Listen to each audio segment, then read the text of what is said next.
Ndugu zangu wa Tanzania, leo ni tarehe 16 mwezi wa 3. Ni siku moja kabla ya kutangaziwa taifa kwamba ndugu yetu, kiongozi wetu John Pombe Magufuli ameondoka duniani. Na ilikuwa ni siku tarehe 17 mwezi wa 3 ambao maadhimisho yake ni kesho. Mtakumbuka sisi tumekuwa mara kwa mara inapofika tarehe 17 mwezi wa 3 tumekuwa tukiwa na majonzi makubwa sana katika taifa hili. Kwa siku zote, miaka yote toka John Pombe Magufuli amefariki. Na bahati nzuri kwamba kila mwaka kule maeneo ya Mwanza huwaga kunafanyika ibada maalum kwa ajili ya kuombea wafu, lakini kwa ajili ya kumwombea John Pombe Magufuli. Kwa nini? Kwa sababu alikuwa ni kiongozi shupavu, alikuwa ni kiongozi imara, alikuwa ni kiongozi mzalendo. Mwalimu Nyerere alipata kusema kwamba hatuwezi kutatua matatizo yetu kwa kujidanganya kwamba matatizo hayo hayapo. Lakini John Pombe Magufuli alituambia kwamba Watanzania wana akili, hawawezi kudanganyika tena. Hawawezi kudanganyika tena. Leo miaka 5 ya John Pombe Magufuli akiwa yupo kaburini. Katika hichi kipindi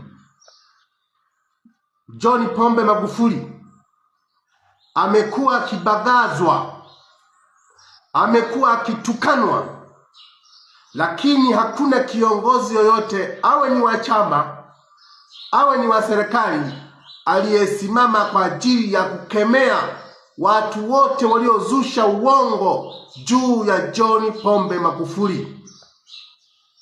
Maana yake ni nini? Maana yake ni kwamba hawa viongozi aidha wa chama au wa serikali walifurahishwa sana kifo cha John Pombe Joseph Magufuli. Leo nasikia kuna msafara mkubwa leo wanaelekea kesho kwenye maadhimisho ya John Pombe Magufuli miaka 5 kule Chato. Viongozi hawa katika miaka 5 hatukuwasikia hata siku moja kwa bahati mbaya wakizungumza kuhusu John Pombe Magufuli. Na kwa bahati mbaya hata wale waliojinasibu kuhusu kuguswa na kifo cha John Pombe Magufuli aidha waliondolewa kwenye nafasi zao au walizimwa kama taa. Mnaweza mkaona sasa kwamba tuna viongozi wa aina gani katika taifa na tuna taifa la namna gani katika nchi ya Tanzania. John Pombe Magufuli sisi tunamwenzi kwa vitendo. Watu wanaomwenzi kwa vitendo, waliomwenzi kwa vitendo, naweza nikawahesabu nikawataja kwa majina yao, ambao walisimama kitete, kwa sababu John Pombe Magufuli alisimamia heshima ya Watanzania, alisimamia ulinzi wa Watanzania, ulinzi wa rasilimali za nchi. Mtakumbuka 2017 kuna sheria ya ulinzi wa rasilimali za nchi ambayo ilipelekwa bungeni ikapitishwa. Lengo la ile sheria ilikuwa ni kuhakikisha kwamba kila rasilimali za nchi zinakuwa ni mali ya Watanzania na sio mali ya kundi dogo la wahuni matapeli. Sasa John Pombe Magufuli ndani ya kipindi chake cha miaka 5 yapo mambo makubwa ya ajabu, kila Mtanzania akiyaona kweli kwamba huyu kiongozi alijitoa sadaka kwa ajili ya Watanzania. Na huyu mtu alichaguliwa na Watanzania, na ndio maana alipambana kuhakikisha kwamba Watanzania waliomchagua kwa kura 58 2015 hawaangushi. Alipambana usiku na mchana kuhakikisha kwamba Watanzania wanatembea kifua mbele na kuhakikisha kwamba Watanzania wanapata heshima. Ndani ya miaka mitano tu alinunua ndege 13. Wakati anaingia Magufuli hakukuwa na ndege kabisa. Ndani ya miaka mitano ndege 13 zikanunuliwa. Jambo zito hili.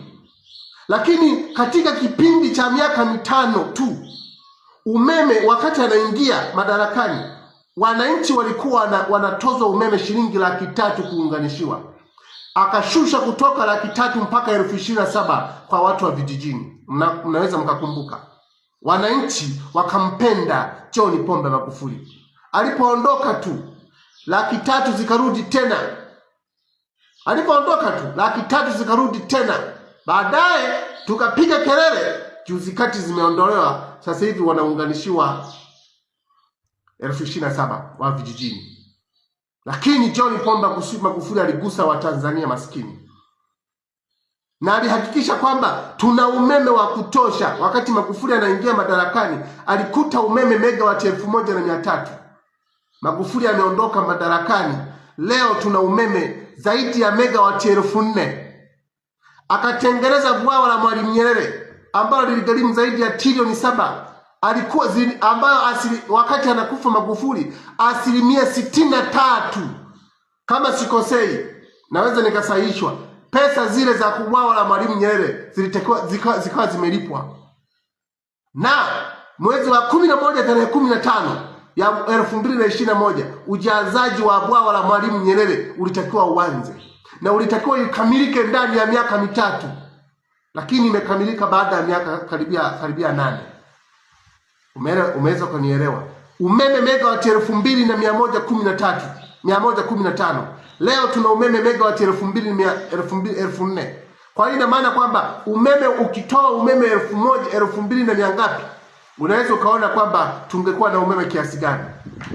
John Pombe Magufuli, kiongozi wa Tanzania, alipigania taifa. Sasa wakati wa kuingia madarakani, John Pombe Magufuli alikuwa na vision kubwa. Akajenga SGR. Mnakumbuka wananchi? Barabara zilijengwa, flyover zilijengwa, SGR ikajengwa. Na watu wakati unajenga bwawa la Mwalimu Nyerere, kuna viongozi wa bunge, ndani ya bunge walimpinga. Tena wa chama cha CCM walimpinga kwamba huko anaenda kuharibu mazingira. Leo tunazalisha umeme megawati 2,115. Alikuwa na lengo la kuhakikisha kwamba wananchi tuwe na umeme wa chini, ili kusudi wananchi wazalishe, wawe na viwanda ambao watazalisha kwa bei ya chini, ili maisha ya Watanzania yawe rahisi. Huyu alikuwa ni kiongozi wa wazalendo, alikuwa ni kiongozi wa masikini, kwa sababu alilenga zaidi kuinua masikini kutoka kwenye umasikini wao na kuwapaisha wawe ni matajiri katika nchi. Huyu alikuwa ni kiongozi na sio mtawala. Na ndio maana ukisoma Mithali 29 mstari wa 2 inasema hivi kwamba wenye haki akiwa na amri watu hufurahi, bali waovu watawalapo watu huugua. Ni kweli. Kwani leo watu wanaishi kama digidigi na kwa hofu kubwa katika nchi. Kwa sababu gani?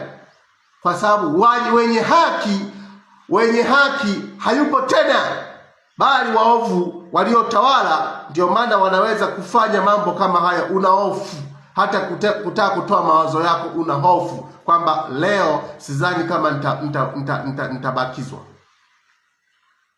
Umeelewa vizuri? Lakini huyu mtu alikuwa ni kinara. Alihakikisha kwamba madaraja ya mfano kama Kigongo Busisi, Kigongo Busisi, daraja la Tanzanite, madaraja kibao yalijengwa, flyover zilijengwa.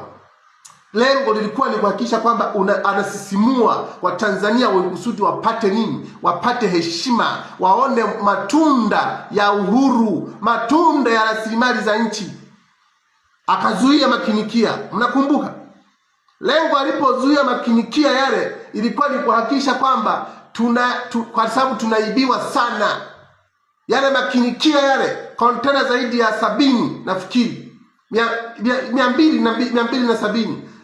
Yaani ni kwamba yale makontena yalikuwa yanabeba aina 15 za madini, lakini inayoandikwa pale ni aina moja tu, dhahabu. Lakini kuna aina 15 za madini katika yale makinikia. Magufuli ameondoka leo, makinikia yanasombwa kama upepo, yanasombwa tu, yani kwa sababu ni nchi imekuwa ni nchi sasa ya nandi. Nakumbuka kuna kundi linaloitwa, watu walisema linaloitwa wa mtandao. Kiongozi wao alitumia zaidi ya dakika 30 wakati wa kifo cha Magufuli, mazishi, kujitetea kwamba mimi sikuhusika kuhusu Magufuli, sikumhujumu. Lakini tuliwaona wale watu wake walikuwa wanamhujumu kipindi kile, wakati John Pombe Magufuli akiwa anaongoza taifa hili. Kwani hatujui? Na ndio maana Polepole alituambia kwamba hawa watu walimuua John Pombe Magufuli, na kila Mtanzania alijua kwamba John Pombe Magufuli ameuawa, kwa sababu kitendo tu cha kutokupewa taarifa kwamba John Pombe Magufuli anaumwa ilikuwa ni siri. Nani aliyekuwa na siri? Alafu mbaya zaidi, watu hawa hawana wema. Unaweza ukatumika kwa ajili ya kumuumiza mwenzio, halafu baadaye wakijua kwamba utatoa siri watakuua wewe. Sijajua kama mnanielewa. Hata nyinyi mnaotumwa kwa ajili ya kuumiza watu, uwe na hakika kwamba hata usalama wenu uko mashakani, kwa sababu wakijua kwamba wewe utawataja watakuua, wanakutuma. Na ndio maana propaganda za kuharibu image ya Dr. John Pombe Magufuli zilikuwa ni kubwa sana.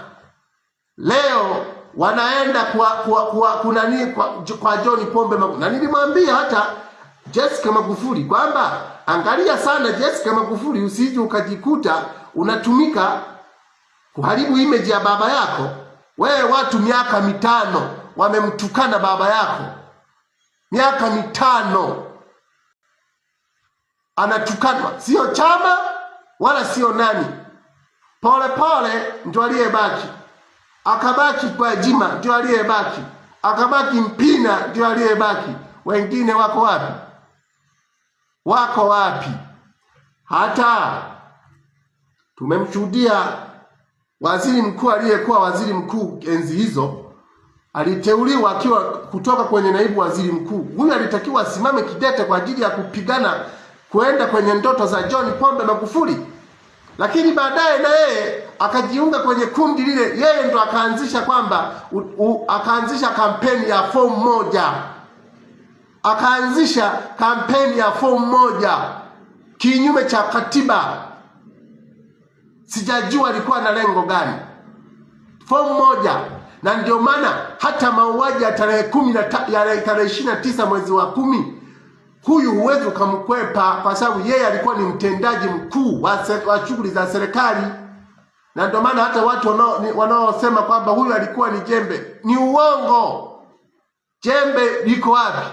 Huyu kipindi cha wakati baada ya tu John Pombe Magufuli kuondoka kufariki, operation nyingi zilifanyika. Angalia kule kwa Wamasai kule. Wamasai wale wakaanza kuhamishwa kule kwa Wamasai. Yeye akiwa mtendaji mkuu wa shughuli za serikali, yeye ndio alienda kushughulika kwa ajili kwamba wale Wamasai kule Ngorongoro wanahamishwa. Anaenda anawaambia kabisa hameni. Alafu utasema kwamba huyu ni mzalendo? Utasema kwamba huyu alikuwa anafuata nyayo za John Pombe Magufuli? Si ni unafiki? Mnataka kutudanganya kwa daa wa Tanzania. Wameondolea kule na pesa zaidi ya shilingi bilioni 500 zilitengwa kwenda kunani Msomera kule. Pesa hizo zilitengwa na nani? Nani aliyeidhinisha lile fungu la kutenga bilioni 500 kwenda kujenga makazi ya watu wa Masai kule Msomera? Nani?